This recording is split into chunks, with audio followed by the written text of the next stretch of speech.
Son las 6:26 de la mañana de este jueves 24 de enero ya de 2013. Como siempre, les tenemos una jornada de muchas noticias Caracol para que usted comience este día muy bien informado. Y hay muchas noticias, una actividad intensa que tuvo nuestro Ojo de la Noche aquí en Bogotá, registró disturbios, registró capturas.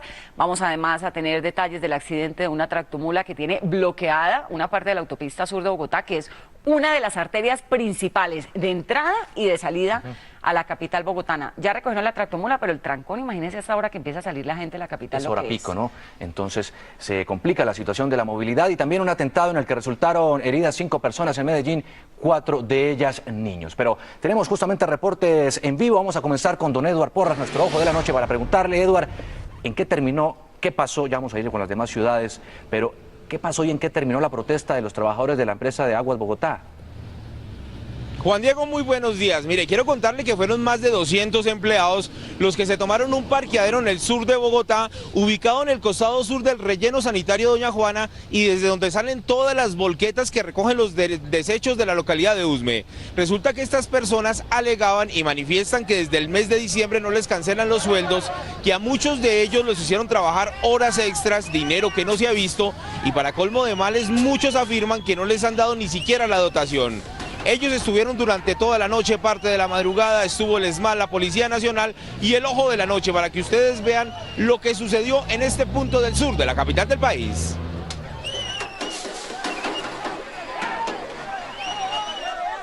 Momentos de tensión se vivieron en un parqueadero ubicado en el costado sur del relleno sanitario Doña Juana, desde donde salen las volquetas de la empresa Aguas de Bogotá hacia el sur de la capital.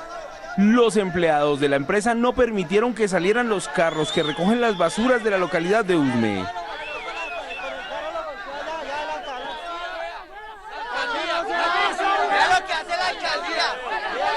Los operarios alegan que ya son 2 quincenas que no les han cancelado. Nosotros iniciamos labores el 18 de diciembre, no hemos tenido respuesta de la primera quincena. A los pocos que les pagaron en 2 etapas, que de a 40, que de a 200.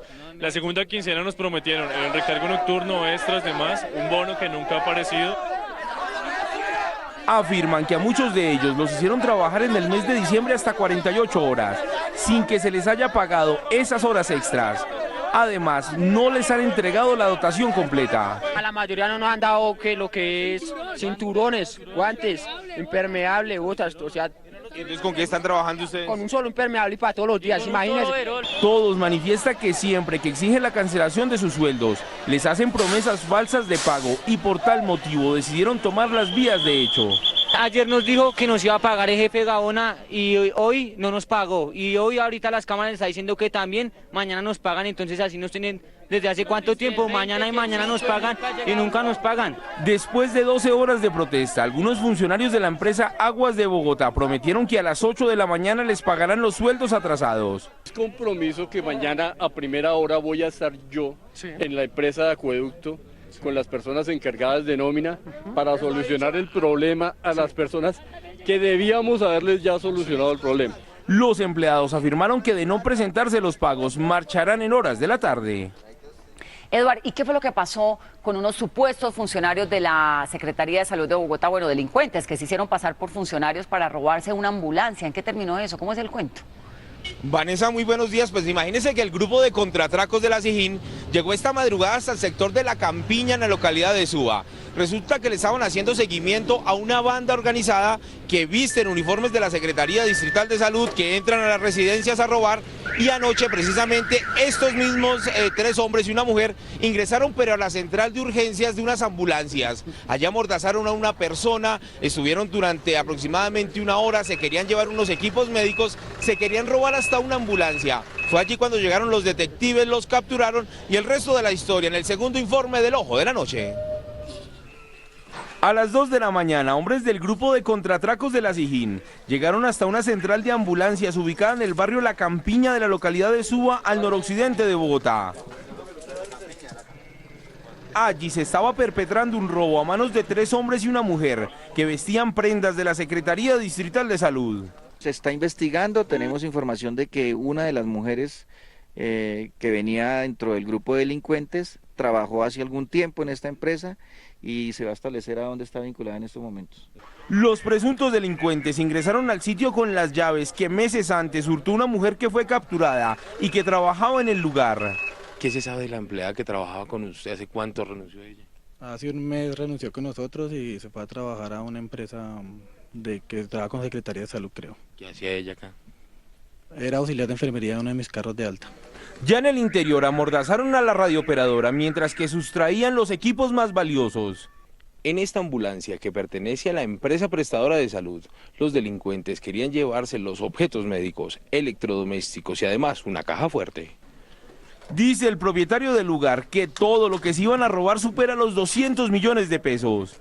La policía investiga si los 3 hombres capturados pertenecen o han trabajado con la Secretaría Distrital de Salud. Anoche también quiero contarles que se presentó un infortunado hecho en el sur de la capital del país, donde un joven, una persona de 30 años, perdió la vida luego de ser arrollado por una buseta. Todo esto ocurrió en la calle 57 Sur con avenida Boyacá, muy cerca al hospital de Meisen. Dicen algunos testigos que el hombre pues infortunadamente estaba pasando por un punto donde no hay semáforos, no hay puentes peatonales y que además el conductor de la buseta excedía la velocidad y algunos afirman que intentó fugarse, pero la Policía Nacional lo retuvo. El otro hecho ocurrió en la entrada sur a Bogotá y exactamente en el sector de San Mateo, donde precisamente la tractomula que iba a Bogotá, Buenaventura, con 35 toneladas de carbón. Dice el conductor que se robaron algunas rejillas, que él iba a exceso de velocidad, cogió ese hueco, se descontroló el vehículo y terminó volcado taponando casi 4 carriles de la entrada sur a la capital del país. Por fortuna, el conductor resultó ileso, mientras que los bomberos de Soacha controlaron la fuga de combustible que se extendió casi 100 metros de donde quedó este vehículo. Eduard, ¿a qué horas pasó eso, lo de la tractomula? Casi a la 1:30 de la mañana, Vanessa. Pues son las 6:33 de la mañana y vamos precisamente allá, a la autopista sur, en el sector de San Mateo, en Soacha, Cundinamarca, donde pasó lo que Eduard nos acaba de contar. Se volcó la tractomula que acaban de ver en las imágenes de madrugada. Karen Acero está allá y nos cuenta cómo está la movilidad, cómo está el tráfico. Y ya recogieron la tractomula. Karen, adelante. Vanessa, la tractomula ya fue levantada hace algunas horas, pero lo que le quiero mostrar es esto, son las 34 toneladas de carbón que continúan amontonadas sobre la autopista sur a la altura del sector de San Mateo en Soacha.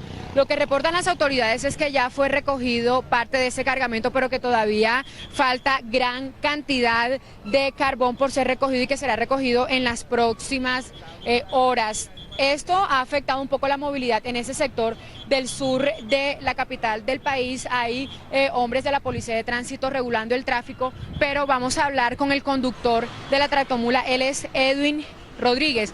Edwin, muy buenos días. ¿Qué fue lo que pasó? ¿Qué fue lo que pasó, Edwin? Sí, exacto. La alcantarilla está destapada, no tuve el momento, en el momento de que la rueda delantera me cae sobre el hueco, había otra tractomula pasando. O sea, si yo saco el carro hacia allá, había sido peor la tragedia porque había sacado esa mula, la otra la saco por allá y yo salgo por otro lado y entonces... Edwin, ¿venía a qué velocidad? ¿A qué velocidad venía? Pues posiblemente dice aquí alguna gente aquí del sector que no es el primer accidente que ocurre gracias a esa alcantarilla. Edwin, ¿a qué velocidad venía? Pues yo creo que aproximadamente entre 50 y 60 kilómetros por hora. ¿Y a esa hora había mucho tráfico? No, pues afortunadamente no había tráfico. Imagínense, donde hubiera habido tráfico el accidente había sido peor, ha pasado a mayores. Bueno, ¿qué le dicen los patrones sobre la carga, sobre todo el carbón, la tractomula? No, ya las autoridades competentes ya solucionaron el levantamiento del vehículo. Los dueños de la carga ya en este momento encuentran agilizándole un vehículo para levantar la carga. Edwin, muchísimas gracias. También quiero mostrarles un poco la carrocería de la tractomula que está elaborada en madera y en hierro y miren cómo quedó totalmente destruida, lo que dice que esta emergencia fue bastante grave porque hacia la 1:30 de la madrugada esta tractomula quedó atravesada sobre 2 carriles de la autopista sur. Se espera que en las próximas horas lleguen máquinas para terminar de recoger todo este carbón y se reanude el tráfico en esta importante arteria vial del sur de Bogotá. Lo que han dicho los policías de tránsito es que algunos conductores también han decidido, viendo todo este problema de movilidad, tomar algunas vías residenciales del sector de San Mateo aquí en Soacha. Así que la principal recomendación es tener paciencia a todos esos conductores que circulan a esta hora por el sur de Bogotá. Karen Acero, Noticias Caracol. Muchas gracias a Karen Acero por ese reporte. Y hay una pregunta que vale la pena hacer hasta ahora. ¿Qué pasa en Medellín? No para la violencia en las comunas de la capital antioqueña y los niños siguen siendo las víctimas principales. Anoche desconocidos accionaron un artefacto explosivo en un barrio al suroccidente de la ciudad que dejó 5 niños heridos, 5 personas heridas, entre ellos 4 niños. Y Juan Pablo López precisamente nos dice qué es lo que está sucediendo. ¿Se conoce quiénes son los responsables, Juan? Hola Juan Diego, muy buenos días. Pues yo los saludo desde el barrio Belén Rincón, en esta zona exactamente donde nos encontramos. Pues ayer detonó un artefacto explosivo cerca de las 9:30 de la noche. Todavía no se sabe quiénes son los responsables, las autoridades están tras la pista, sin embargo sí tienen algunos indicios de quiénes podrían ser los responsables de este hecho. Se dice que es un artefacto en modo cilíndrico que fue dejado en esta zona donde habían niños, donde habían personas departiendo. Esas son las esquirlas, lo que ustedes ven, y los vidrios de las ventanas que también alcanzaron a afectarse en alguna medida. Varias casas a la redonda, porque es una zona absolutamente residencial, resultaron afectadas. De las 5 personas que resultaron heridas acá en este sitio, hay 4 mujeres, y de esas 5 personas también hay 4 personas que son menores de 18 años. Ya están siendo atendidas en centros asistenciales aquí en la ciudad de Medellín, pero hay una persona que está grave, hay una persona de ellas que tiene pronóstico reservado, y por ahora las autoridades pues están tras la pista de quiénes podrían ser los responsables de este hecho. Claro, Juan, vale la pena preguntar si este atentado tiene algún tipo de relación con las extorsiones que vienen haciendo bandas criminales a los taxistas y que hemos ya denunciado aquí en Noticias Caracol. Es que mire, Juan Diego, son varias las estrategias que utilizan las bandas criminales y las bandas delincuenciales en los barrios de Medellín y también en el centro de la ciudad. Una de ellas son las extorsiones a los vehículos, al transporte, tanto al servicio público como al servicio de taxis, y además también el control territorial, que a eso se le atribuye este ataque aquí en Belén Rincón. Las bandas delincuenciales quieren controlar cierto territorio también en la ciudad, y a eso puede atribuírsele este ataque. Pues respecto a lo que usted me pregunta de los taxistas y de las extorsiones, ellos han denunciado inclusive que para pasar de un barrio a otro pues tienen que pagar la denominada vacuna o la denominada extorsión, y algo increíble, tienen inclusive que dejar pasajeros para que los recoja otro taxi pues responsable también de estar ahí involucrado en las bandas delincuenciales. Este es el informe donde les explicamos cómo funciona. Desesperados por el continuo pago de vacunas a bandas criminales, los taxistas de Medellín se atrevieron a denunciar el hecho, aunque bajo la reserva de su identidad por seguridad. Le arrima una moto a uno y le reclama 20.000 pesos a uno. Nosotros verdaderamente vivimos de estos taxis. Muchas veces llegamos pelados a la casa porque darle bien al patrón. Son varios los puntos y modalidades de extorsión que están dejando a los conductores con los bolsillos vacíos. Pongamos el Pelotón Uribe, hay que pagar vacuna. Si usted se arrima, hay que pagar vacuna. Se arrima a la Oriental con la Playa, hay que pagar vacuna. Se arrima a San Javier, hay que pagar vacuna. Pero además, en otros sectores los obligan a bajar a los pasajeros. Por la avenida La 80, y uno a veces coge servicios por ahí, y cuando menos piensa uno, se le arrima la moto adelante. Lo cierran a uno y le hacen bajar los pasajeros y se lo pasan para los carros particulares que están trabajando ahí ilegalmente. La policía asegura que conoce el caso y que el año pasado realizó 76 capturas por extorsiones a taxistas. Uno de esos es este operativo, en el que el conductor deja en una caneca el dinero que luego el extorsionista recoge y es capturado. Fue desmantelado una red extorsionista donde fueron capturadas 3 personas en el centro de la capital. Hacia final de año también se presentaron 3 capturas, llamó la atención que eran 3 menores de edad. La administración municipal pide que los taxistas hagan sus denuncias oficiales.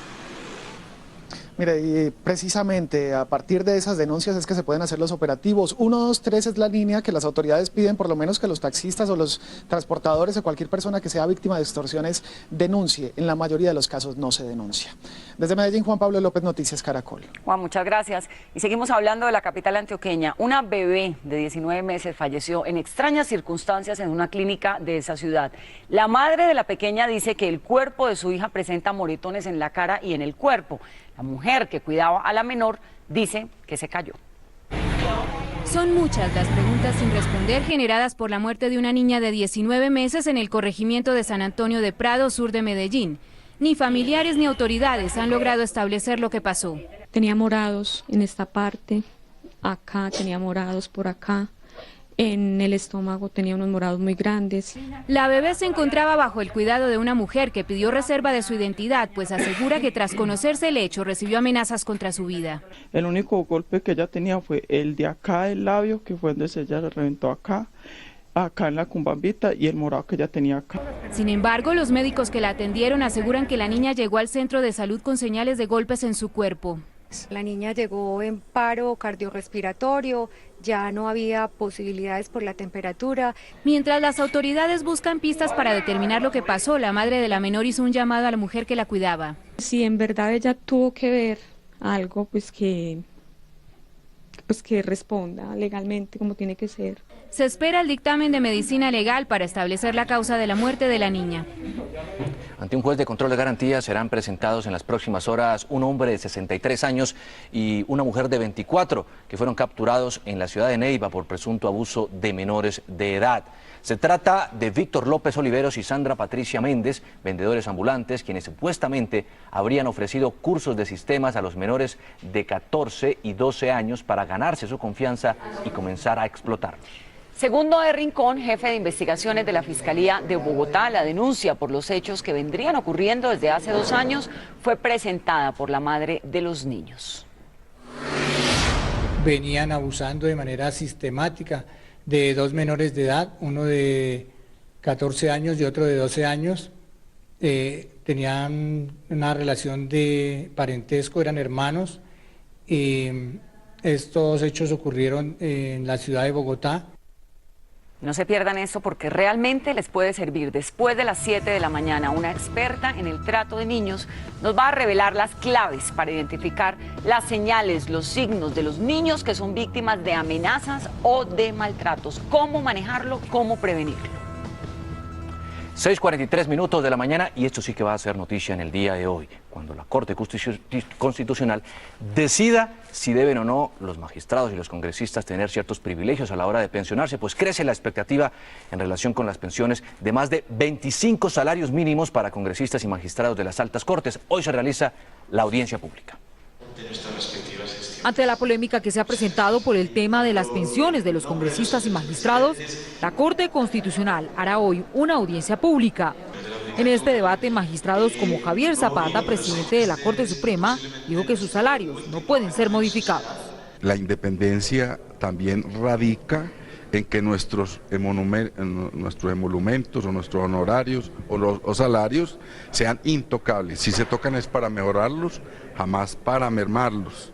Pero para otros magistrados es abusivo una pensión de más de 25 salarios mínimos. Todo peso adicional es casi abusivo, digámoslo así, por decir de alguna manera. Es legítimo disentir, yo no tengo por qué opinar igual que las altas cortes. Para la Corte Constitucional se invitaron a esta audiencia pública a las personas que legalmente pueden intervenir. Cuando tomó la decisión de citar a las distintas personas que van a intervenir, lo hizo con base en la norma que regula este tipo de actuaciones procesales, que en principio establece que son quienes han participado en el proceso los que pueden intervenir. Terminada la audiencia pública, solo 5 magistrados de los 9 entrarán a votar, ya que 4 están impedidos. El fallo debe ser unánime, pues de lo contrario se deberán nombrar con jueces. Tema muy complejo ese y tema del momento. Y Juan, ¿realmente hay forma de bajarle a los funcionarios públicos esas pensiones de 30 millones de pesos? Pues mire, en una esquina están el gobierno, la Contraloría y la Sala Administrativa del Consejo Superior de la Judicatura diciendo que hay que bajar, que eso es mucha plata. Sí. Y en el otro lado están el ministro de Trabajo. Entre el gobierno, claro. Y en la otra esquina están, por supuesto, los magistrados, ¿no? Y algunos congresistas, entre ellos el saliente presidente del Consejo de Estado, Gustavo Gómez, quienes dicen que eso ya son derechos adquiridos. Pero definitivamente ese problema lo va a resolver hoy la Corte Constitucional. Hay una ponencia positiva en ese sentido del magistrado Jorge. El presidente Juan Manuel Santos le respondió a quienes ahora lo están criticando de hacer política con su programa de vivienda gratuita. Muchos lo interpretaron como una respuesta al expresidente Álvaro Uribe. Ante los beneficiarios del plan de mejoramiento de vivienda y suministro de agua potable en la comunidad del Pozón suroriente de Cartagena, el presidente Santos manifestó molestia por las continuas críticas de sus opositores. Aquí algunos de los críticos del gobierno dicen, es que allá está haciendo el presidente política porque está entregando casas. Sin identificarlos por nombre o filiación política, les dio una respuesta contundente sobre lo que será su gestión de gobierno. Al que no quiere caldo, se le dan 2 tazas.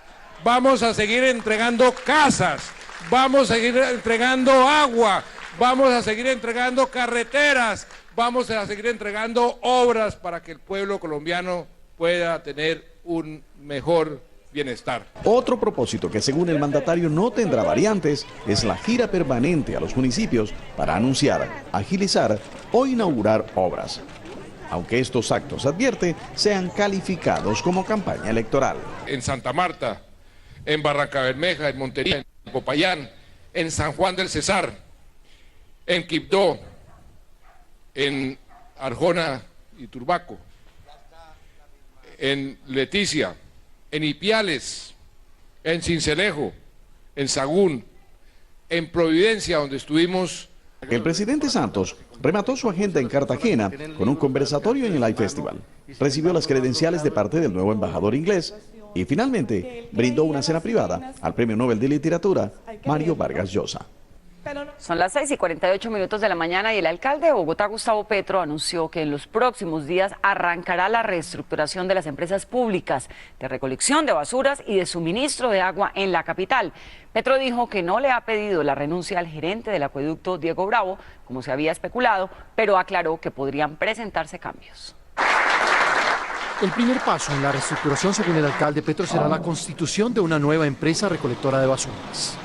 Comenzamos por la constitución de la empresa Aseo Bogotá, que va a ser una empresa que se va a dedicar específicamente a la actividad del aseo.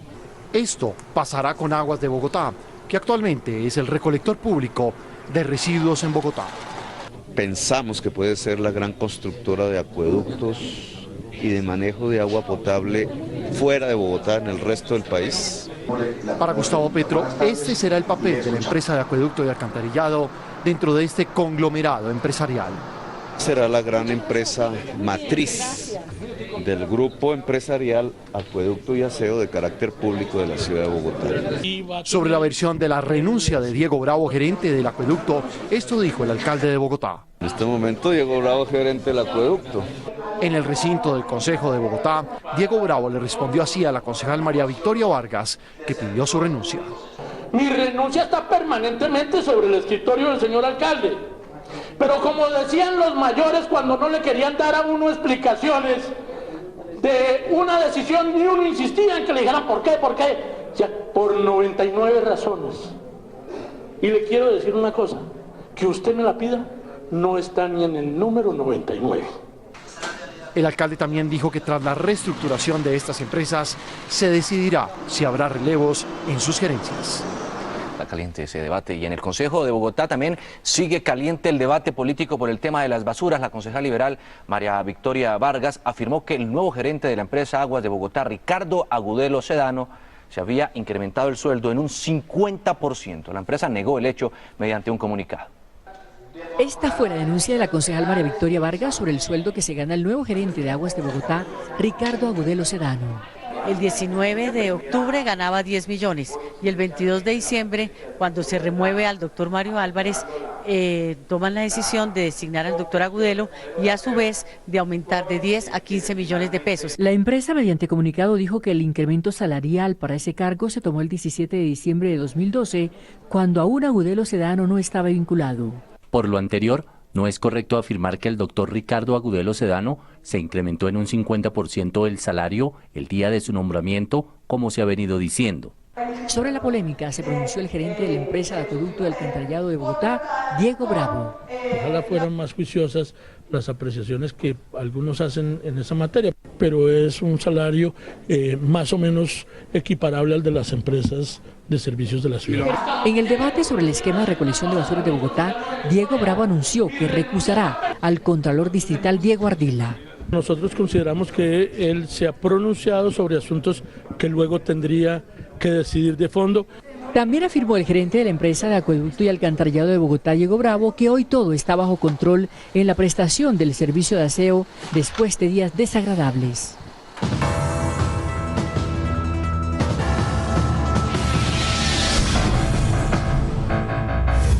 Las FARC hicieron una polémica declaración. Por un lado, dijeron que están llegando a acuerdos con el gobierno, pero por otro, respondiendo a una pregunta de nuestro enviado especial a La Habana, los voceros de la guerrilla negaron tener tierras en Colombia. Diego Fajardo le preguntó a Iván Márquez si dentro del fondo de tierras que propusieron devolverían las propiedades que según el gobierno están en su poder. Esto respondió el guerrillero. ¿Cuáles tierras? ¿Cuáles tierras? Esos son cuentos de la manipulación mediática de ciertos medios de Colombia. ¿De dónde usted sacó ese dato? Las Fuerzas Armadas. Ah, las Fuerzas Armadas. Un bus de servicio público fue quemado por presuntos guerrilleros de las FARC en Antioquia. El automotor fue interceptado en la vía que de Dabeiba conduce a Mutatá por hombres armados que le prendieron fuego después de intimidar al conductor y a sus ocupantes. La brigada del ejército con sede en Carepa atribuyó el hecho al Frente 34 de las FARC. Y un líder indígena que había denunciado amenazas de muerte de las FARC fue asesinado en el norte del Cauca. Las autoridades departamentales, sin embargo, señalaron que no habían recibido una denuncia formal de las intimidaciones, por lo que el nativo no tenía protección. El líder indígena Rafael Mauricio Girón Ulchur, de 32 años, fue asesinado en la vereda Barondillo de Jambaló, en el Cauca, minutos después de regresar del mercado en compañía de su familia. Dirigentes indígenas señalaron que Girón Ulchur había recibido amenazas de las FARC. Cuando en el momento él era concejal de la alcaldía municipal, presidente del consejo municipal, él tuvo amenaza por las FARC. El líder comunitario, quien recibió 6 impactos de arma de fuego, fue concejal de Jambaló entre el año 2008 y el 2011 y presidente de la Junta Comunal de la vereda donde vivía. Él pulsaba mucho del control territorial y entonces en ese sentido molesta mucho a los sectores armados. El gobernador del Cauca, Temístocles Ortega, lamentó el crimen y afirmó que no había denuncia formal de las amenazas. En razón a que no teníamos información de amenazas contra su vida, pues no habíamos tomado tampoco medida alguna de protección porque tampoco habían sido solicitadas. El sepelio del indígena se cumplió en Jambaló en medio del rechazo de la comunidad.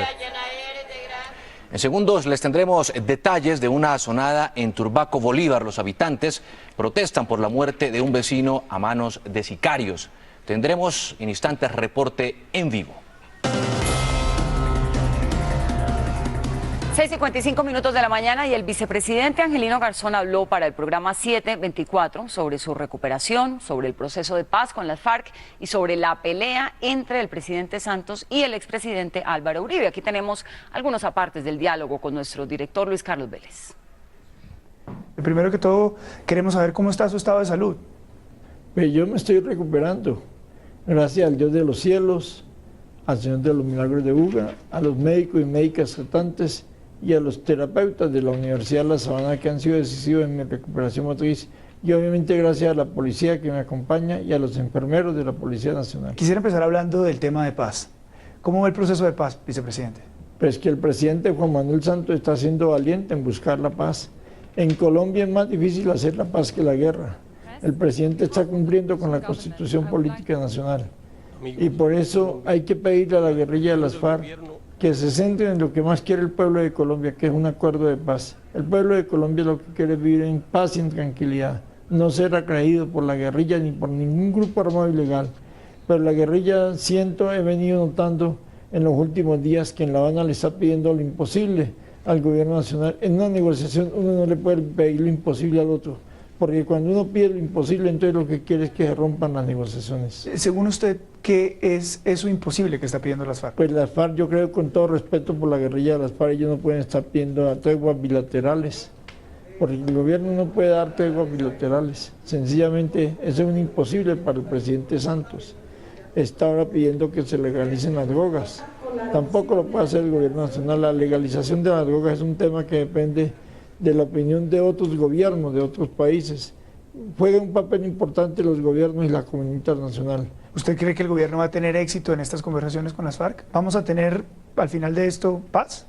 Pues permítame decirle, yo creo que el presidente está interpretando el deseo de todo el pueblo de Colombia, todos los que vivimos en nuestro país, lo que más queremos es un acuerdo de paz. No necesitamos guerras. Y lo otro es que la paz presupone amor, como dice su santidad el Papa, reconciliación y perdón. Yo no conozco ningún proceso de paz exitoso en el mundo entero que se haya hecho con rencor, con odio, con mezquindad. Ya que estamos hablando de perdón y reconciliación, hablemos de Santos y del presidente Uribe. ¿Cómo ve esa pelea? Pues que muy negativa para Colombia. Colombia lo que más espera el presidente Santos y el expresidente Uribe es que dialoguen y lleguen a un acuerdo de trabajo conjunto. Eso es lo que más le conviene al desarrollo económico del país. Usted me hace mucho hincapié en el diálogo entre las dos partes. ¿Usted estaría dispuesto a mediar, digamos, en esta pelea, a participar en el diálogo entre las dos partes? Es que ninguno de los dos me ha pedido que sirva de mediador o de conciliador. Y entonces quedo como un sapo, metiéndome donde nadie me ha llamado. Quedo como un sapo.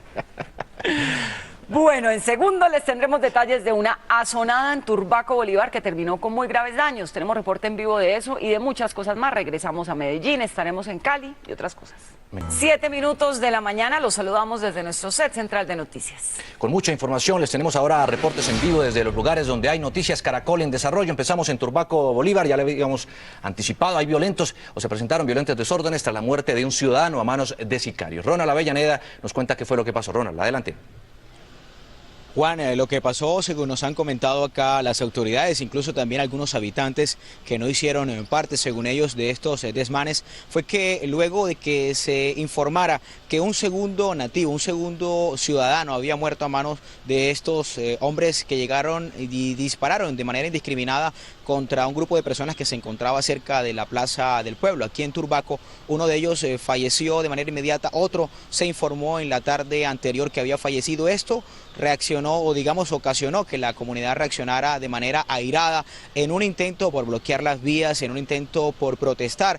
Tomaron las vías, de hecho la autoridad, en este caso la policía, el escuadrón antidisturbios, hizo una intervención de manera directa y por vías de la fuerza, utilizando la fuerza y todos los métodos. Allí hubo unos enfrentamientos, algunas casas terminaron con sus tejados, allí en mal estado, otros con los ventanales rotos. Lo que se ha informado es que no hay capturados y personas heridas de gravedad. Lo que existe en el pueblo en este momento es una tensa calma, aunque el comercio que fue afectado, un local que terminó saqueado, un local que vende ropa en la Plaza del Pueblo, fue saqueado por la turba enardecida. Lo que se ha dicho es que el comercio en el día de hoy no va a abrir sus puertas, porque hoy en la tarde se va a llevar a cabo el sepelio de estas dos personas y se temen nuevos enfrentamientos, nuevos hechos que alteren la tranquilidad. Lo que ha dicho la policía es que logró capturar a los dos presuntos sicarios, que fueron identificados como Giancarlos Murillo Llanos, de 25 años, natural de Barranquilla, y Steve Manuel Lara Pájaro, de 20 años, quienes se les halló una motocicleta referenciada como la que llegó al lugar a ocasionar este atentado criminal y un arma de fuego. Hasta el momento es toda la información. Estaremos muy pendientes porque, como lo informé hace unos minutos, continúa la atención en esta población de Bolívar. Gracias, Ronald. Es Ronald Avellaneda allá y vamos de nuevo a Medellín. Allá un atentado dejó 5 heridos, entre ellos 4 niños y uno está muy grave. Juan Pablo López está en la capital antioqueña. Juan, ¿hay algún nuevo reporte médico sobre el estado de salud de este y de los otros pequeños? Vanessa, la saludo nuevamente desde el suroccidente de Medellín, en el barrio Belén Rincón, donde se registró una explosión hacia las 9:30 de la noche. Mire, los vecinos trataron de recoger anoche algunos de los vidrios que quedaron de las viviendas. Varias viviendas a la redonda pues fueron afectadas por la onda explosiva. Fue un cilindro, según nos dicen algunos testigos, un cilindro que rodó varios centímetros por una pendiente que hay en este lugar y hizo explosión. Con respecto a la pregunta que usted me hacía, Vanessa, pues tenemos reporte de que hay 4 personas que están en condición estable, hay una de ellas que está con pronóstico reservado. Recordemos que en este atentado pues resultaron 5 personas heridas. De esas 5, pues 4 son menores de edad, y de esas 5 personas también 4 corresponden a mujeres. Esas son las huellas de las esquirlas que dejó el artefacto explosivo aquí en el occidente de Medellín. Por ahora las autoridades atribuyen el hecho a un ajuste de cuentas. Sin embargo, pues estamos esperando reporte oficial de lo que pudo haber ocurrido y quiénes serían los autores de este ataque aquí en el suroccidente de Medellín. Por supuesto, estamos muy pendientes del desarrollo de esta información aquí en Medellín. Juan Pablo López, Noticias Caracol. Gracias, Juan Pablo. Y ahora vamos a Cali, donde un juez dictó medida de aseguramiento contra el hombre que agredió a una mujer con ácido. Eduardo Manzano nos informa a dónde fue trasladado el sospechoso. Eduardo. Juan Diego, buenos días. Fue enviado a la cárcel de Jamundí mientras espera las audiencias de juicio. Fue revelado el nombre, Brian Steven Pereira, 19 años. Le legalizaron su captura a un juez de control de garantías en una audiencia que se realizó en la estación del Lido. en el sur de Cali. Le dictaron medida de aseguramiento con detención en centro carcelario y está acusado de los delitos de tentativa de homicidio y de lesiones personales. Lo que no se sabe todavía y no ha revelado el hombre es por qué atacó a la mujer, si fue contratado por otra persona. Esto todavía no se sabe y hace parte de la investigación.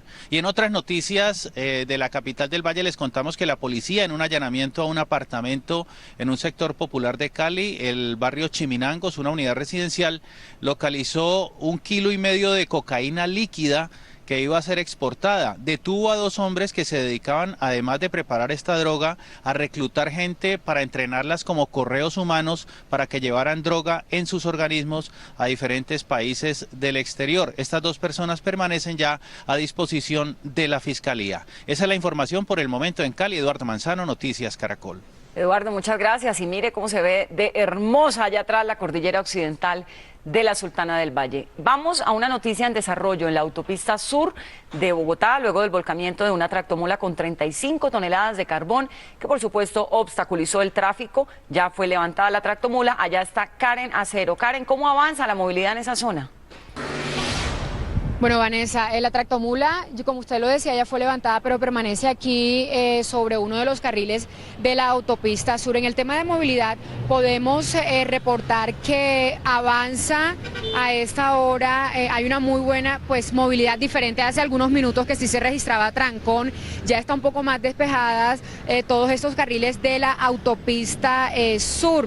Hombres de la Policía de Tránsito permanecen aquí regulando este tráfico, que pues como vemos no hay tanto trancón, sí hay gran número de vehículos entrando y saliendo de Bogotá, pero los carros están rodando, que es lo más importante. Recordemos que la tractomula salía desde Bogotá hacia el puerto de Buenaventura y el conductor iniciaba un viaje de cerca de 20 horas cuando, según él, pasó por una alcantarilla sin tapa, lo que generó este volcamiento y que la tractomula quedara atravesada sobre varios carriles de la autopista sur. El vehículo venía cargado, como vemos al fondo, con 34 toneladas de carbón que luego del volcamiento quedaron sobre toda la vía.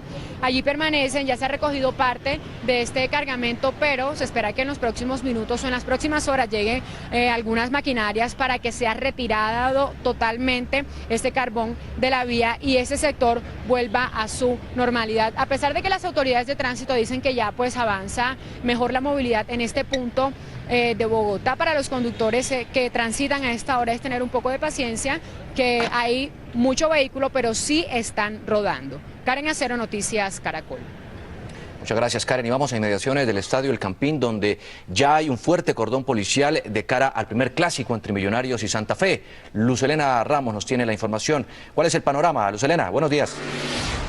Hola Juan Diego, buenos días. Pues sí señor, ya hay vallas acá ubicadas en las inmediaciones del Estadio El Campín, en las afueras, y también bastantes hombres de la policía. Pero mire, como algunas novedades para este encuentro, la Comisión Local de Fútbol decidió prohibir el ingreso de los líderes de la barra Comandos Azules durante 4 partidos. Para darme detalles me acompaña el secretario encargado de Gobierno de Bogotá, el doctor Edgar Ardila. ¿Por qué se toma esta decisión, secretario? Sencillamente porque en la final del año pasado ingresaron pólvora y la utilizaron dentro del estadio, exponiendo la seguridad de la gente que estaba allí.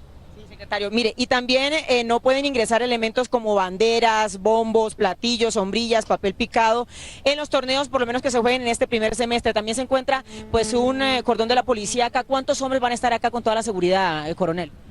Van a haber 1.300 hombres y mujeres de la Policía Metropolitana de Bogotá asegurando la seguridad y la tranquilidad de este evento deportivo. Muchísimas gracias. El encuentro Millonarios versus Santa Fe se juega aquí en el Estadio del Campín a partir de las 7 de la noche. Las puertas se abren a las 4 de la tarde y el ingreso de las barras se va a permitir a partir de las 3 de la tarde. La información hasta ahora desde el Estadio del Campín. Luz Helena Ramos, Noticias Caracol. Luz Helena, muchas gracias. Y en Soledad Atlántico, habitantes de 4 barrios denuncian los atrasos de unas obras de acueducto de alcantarillado que los tiene incomunicados, dicen ellos. Argemiro Pion está allá. Y Argemiro, buenos días. ¿Cuántas familias aproximadamente están afectadas con este problema y qué dicen los responsables? ¿Van a terminar las obras o deje así? Vanessa, buen día. Pues son más de 15.000 familias afectadas de aquí del municipio de Soledad. Y lo que ocurre es que la gobernación contrató la reposición de tuberías de acueducto y alcantarillado y, como podemos observar, se hicieron los trabajos, pero las vías quedaron en mal estado. Se están haciendo desde el pasado mes de octubre y lo que está denunciando la comunidad es que hay unos retrasos. Hay algunas vías que están también cerradas, son las vías de acceso a los barrios, por eso la gente está incomunicada. Ahí los manjoles están destapados sin ninguna señalización, lo cual representa también un peligro para la comunidad, y en las mismas condiciones se encuentran también los andenes de las casas, están en mal estado. La interventoría de esta obra está a cargo de la empresa AAA y ha dicho que sí hay retrasos en las obras, y el contratista por su parte dice que esos retrasos se presentan porque se han tenido que rediseñar los trabajos de alcantarillado. Nos encontramos con Carlos Arévalo, es uno de los habitantes de esta zona. Don Carlos, ustedes están muy preocupados, quedaron incomunicados prácticamente. Sí, buenos días, don Remiro. Es cierto, pues tenemos una problemática de una contaminación ambiental debido a que los manjoles están abiertos y allí pues están emanando muchos olores y de paso pues contaminándonos el ambiente, aparte de la polución y de las malas vías que ya tú pues has hablado anteriormente, y nos está diciendo pues que el contratista no lo vemos, no sabemos a ciencia cierta porque no nos da la cara, y lo que se dijo era que se iba a haber unos rellenos con suelo cemento en la medida en que ellos fueran avanzando, y hasta ahora pues no tenemos esa respuesta. Bueno, muchas gracias. Pues las inquietudes que tiene la comunidad, como podemos observar, los vehículos para poder transitar tienen que hacerlo, tienen que disminuir mucho la velocidad. Dicen que muchos taxistas ya ni siquiera quieren entrar a esta zona porque los vehículos sufren mucho. Las vías están totalmente destapadas y esto pues está generando también un polvo durante todo el día que, según denuncian los habitantes de la zona, está causando también enfermedades respiratorias. Desde el municipio de Soledad, en Atlántico, Argemiro Pion, Noticias Caracol. Muchas gracias, Argemiro. En el barrio Santa Isabel de Bogotá, la comunidad denuncia que la demolición de una casa está afectando sus viviendas. Incluso produjo un cortocircuito que dejó algunas casas sin luz. Y allí está Juanita Gómez. Juanita, ¿qué denuncia la comunidad exactamente?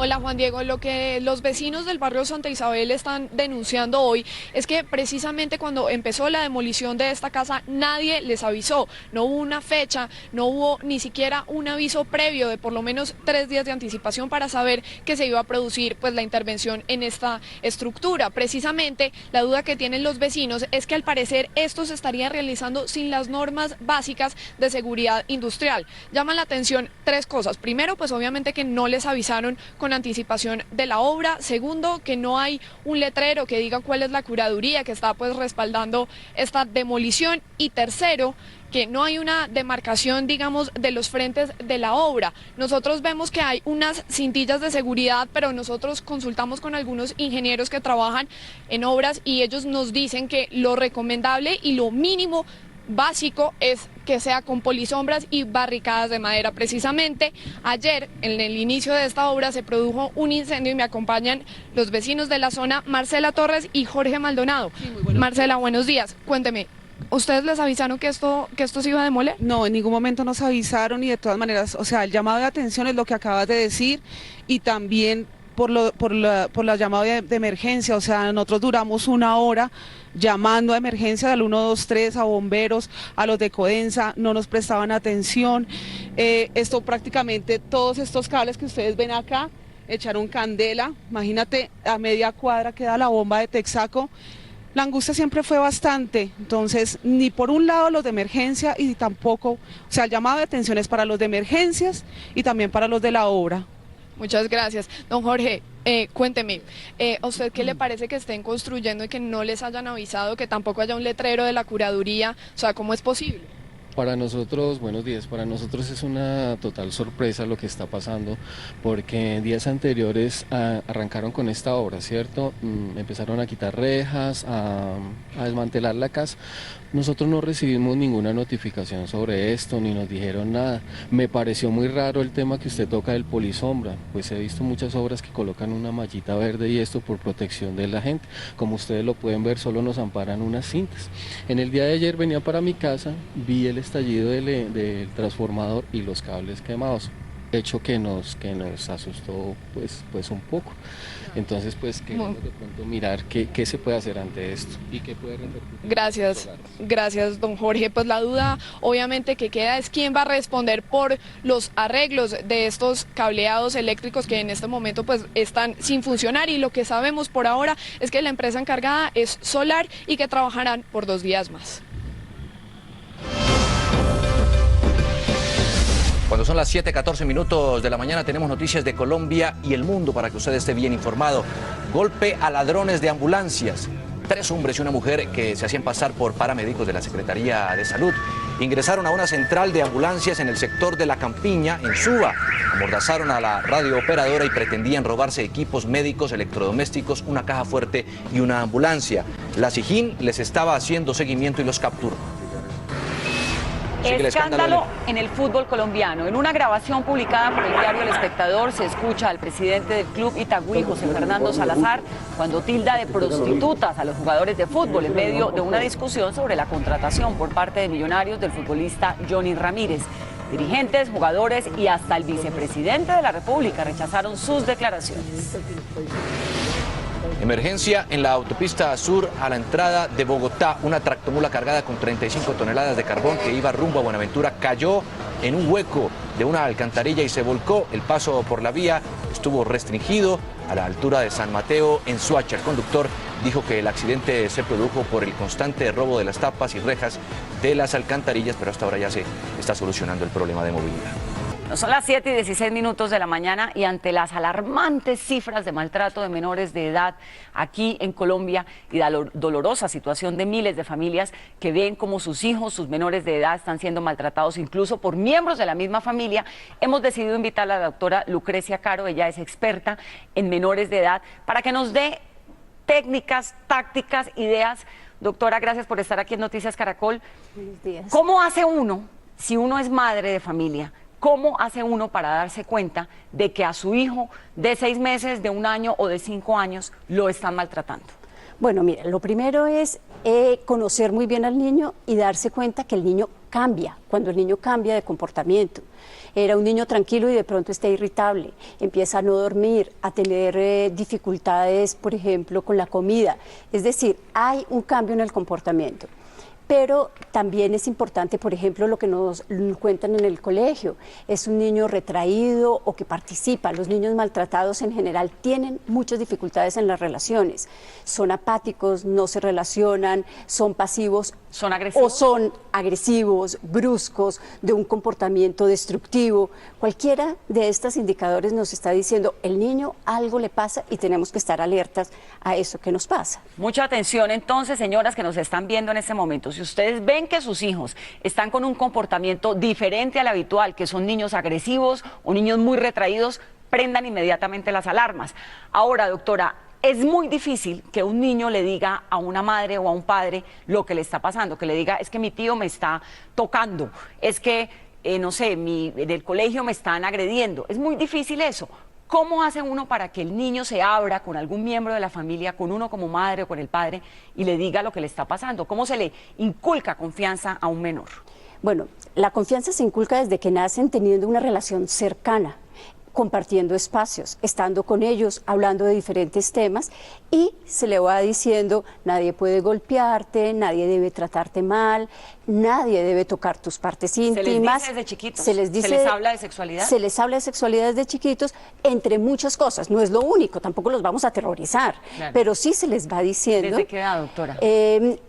Hablar sobre el tema de abuso sexual se recomienda hablar desde los 4 años. Antes, hablar sobre sexualidad, sobre las partes de su cuerpo, de que su cuerpo es suyo, que su cuerpo le pertenece, y más adelante se empieza a hablar de abuso sexual. ¿Desde qué edad se le dice el cuerpo es suyo, nadie lo puede tocar, usted tiene que quererse? De todo el tiempo se le va diciendo, pero más hacia los 4 o 5 años se le empieza a hablar ya de abuso, de que nadie debe tocarlo, que nadie debe obligarlo a que él toque las partes de otra persona. ¿Pero los 4 años no está muy grande para decirle que el cuerpo es suyo y que...? No, el cuerpo es suyo desde siempre. ¿Desde los 5 meses? El cuerpo es suyo, de que su cuerpo es valioso, de que el cuerpo nos sirve para comunicarnos, eso todo el tiempo. Pero hablar ya de temas concretos de abuso, las investigaciones muestran que es mejor hacia los 4 o 5 años para no crear desconfianza, porque los niños también tienen que confiar. Claro. Entonces ya concretamente sobre abuso sexual, hablarlo entre 4 o 5 años con los diferentes tipos de abuso sexual. Muchas gracias, doctora. Y por supuesto, madres y padres de familia, denunciar. Denunciar es importantísimo. Es la doctora Lucrecia Caro tratando de ayudarnos a manejar en esta sociedad que lamentablemente pasan las cosas que pasan, esta dolorosa situación de los niños que son maltratados. Juan. Gracias, Vanessa. Y volvemos con la entrevista al vicepresidente Angelino Garzón. Ahora le responde a nuestro director Luis Carlos Vélez sobre su futuro político. ¿Qué le gustaría ser luego, alcalde o gobernador a usted? A mí sí me gustaría ser más gobernante local o regional que ser vicepresidente de Colombia. Por eso he dicho que no voy a hacer fórmula vicepresidencial de nadie en Colombia. ¿Qué le gustaría ser más de estas dos opciones que le va a plantear? ¿Gobernador del Valle o alcalde de Bogotá? Es que no dependen de los deseos de uno, sino de lo que diga la gente. No olvide que los alcaldes y alcaldesas, los gobernadores y gobernadores son elegidos por voto popular. Al final, si una persona se candidatiza a la alcaldía de Bogotá o a la gobernación del Valle o a la alcaldía de Cali, tienen que trabajar para que la gente lo respalde. ¿Y usted dónde cree que tendría más respaldo? ¿En la gobernación del Valle o en la alcaldía de Bogotá? Pues yo quisiera estar en un sitio donde más le pudiera ayudar a la gente. En Bogotá necesitamos mucha ayuda, por ejemplo. ¿Le gustaría ser alcalde de Bogotá? Yo lo que creo es que en Bogotá necesitamos ayudarle más al alcalde Gustavo Petro para que gobierne mejor esta ciudad tan compleja y tan difícil como es Bogotá. ¿El gobierno le está ayudando lo suficiente al alcalde Petro para ser alcalde de Bogotá? Hay una decisión del presidente Santos de ayudarle con todo al alcalde Gustavo Petro para que haga bien la tarea como alcalde de Bogotá. Vicepresidente Garzón, ¿a usted le gustaría ser en algún momento presidente de Colombia? Vuelvo y le repito, yo tengo una decisión, es que no voy a hacer fórmula vicepresidencial absolutamente de nadie. Eso lo puede recalcar como una primicia. Pero, presidente entonces, ya sabemos que vicepresidente no, esa ya la tenemos. Como presidente. No, yo tengo que ser... mi prioridad en este momento va dirigida a que el presidente Santos termine muy bien su periodo como presidente de la República el 7 de agosto del 2014. Yo quiero que Juan Manuel Santos, que es un buen gobernante, termine bien como presidente de Colombia el 7 de agosto del 2014. Esa es mi prioridad. ¿Me está diciendo que no lo vería bien reeligiéndose, buscando la reelección? Por el presente y el futuro del presidente Santos, es el propio presidente Santos quien debe tomar una decisión. ¿Qué haría yo como un sapo metiéndome a opinar sobre el presidente en cosas que no me dan ni me vienen? Quiero preguntarle sobre un tema actual que es de coyuntura nacional y es las declaraciones que hizo hace poco el presidente de El Itagüí diciendo que los futbolistas son prostitutas. Usted estaba muy de cerca a los trabajadores colombianos. ¿Cuál es su reacción a esta afirmación? Fue una declaración muy desafortunada de Salazar, el directivo del Itagüí, desafortunada porque ofende la dignidad como personas de los jugadores y ofende al gremio de los jugadores que entre todos son trabajadores con derechos.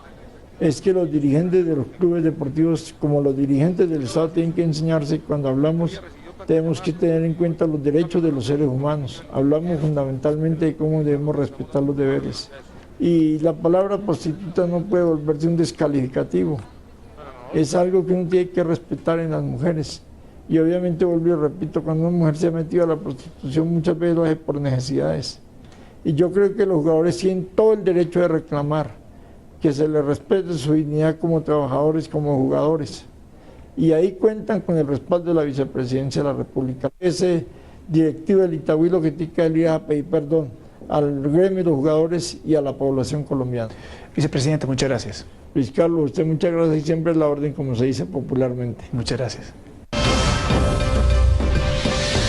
7:51 minutos de la mañana. Este es un resumen de las principales noticias hasta el momento. Un incidente se registró en el río Arauca entre unidades de la Armada Nacional y varios canoeros. El hecho ocurrió cuando infantes de Marina decomisaban gasolina de contrabando procedente de Venezuela. Comerciantes informales que grabaron este video denunciaron un posible exceso de fuerza e intimidaciones de la Armada, que realizó varios disparos al aire. El batallón fluvial número 52 informó en un comunicado que un infante resultó herido y denunció, abro comillas, que traficantes de hidrocarburos en la zona en varias canoas rodearon las unidades de infantería de Marina con el propósito de impedir el decomiso, cierro comillas. El edil de la localidad de Barrios Unidos en Bogotá, Edgar Riveros Calderón, fue destituido e inhabilitado por 12 años para ejercer puestos públicos por tráfico de influencias.